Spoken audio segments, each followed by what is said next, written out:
আজ আমি তোমাদের তৈরি করে দেখাবো ঠান্ডা ঠান্ডা আপেলের জুস। গরমকালে খাওয়ার জন্য ঠিক উপযুক্ত জুস।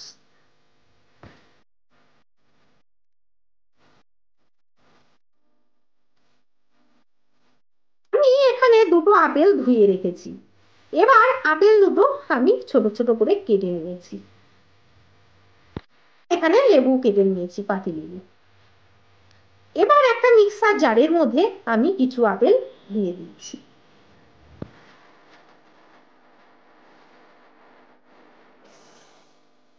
দিচ্ছি অল্প পরিমাণে জল।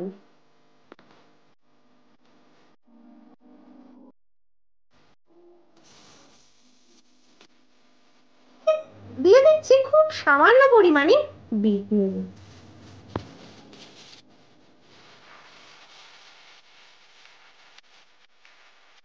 দিয়ে দিচ্ছি খুব সামান্য পরিমাণ গোলমরিচ গুঁড়ো।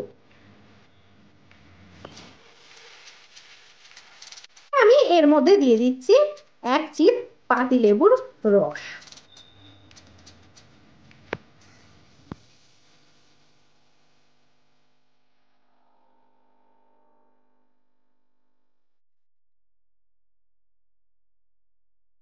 আর এর মধ্যে দিয়ে দিচ্ছি এক চামচ চিনি।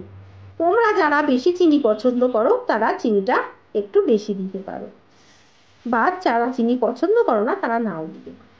এবার আমি 4-5 মিনিট ধরে মিক্স করে নিয়েছি। এবার এর মধ্যে আমি দিয়ে দিচ্ছি পরিমাণ মতো জল।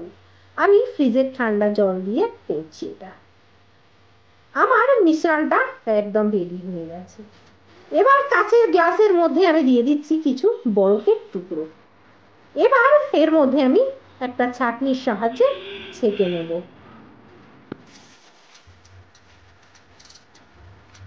গরমকালে এরকম এক গ্লাস আপেলের জুস পেলে আমাদের যেমন শরীরে পুষ্টি হয় তেমন আমার মনও ভালো হয়ে যায়।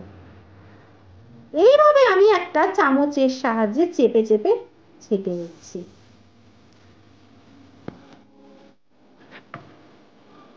এই আপেলের জুসটা খেতে সত্যিই খুব সুন্দর হয়। প্রত্যেকেই ভালোভাবে খাবে এটা। গরমকালে এরকম আপেলের জুস দারুণ লাগে, সত্যি অসম্ভব টেস্টি হয়। আমার রেডি হয়ে গেছে আপেলের জুস। তোমাদের ভিডিওটি ভালো লাগলে অবশ্যই লাইক ও শেয়ার করো, আর নিচে সাবস্ক্রাইব করে দাও, আর পাশের বেল আইকনটিতে ক্লিক করে দাও। কমেন্ট বক্সে লিখে জানাও তোমাদের মতামত। তোমরা আমাকে ফেসবুক পেজে ফলো করতে পারো, যার লিঙ্ক নিচে ডেসক্রিপশন বক্সে দেওয়া আছে।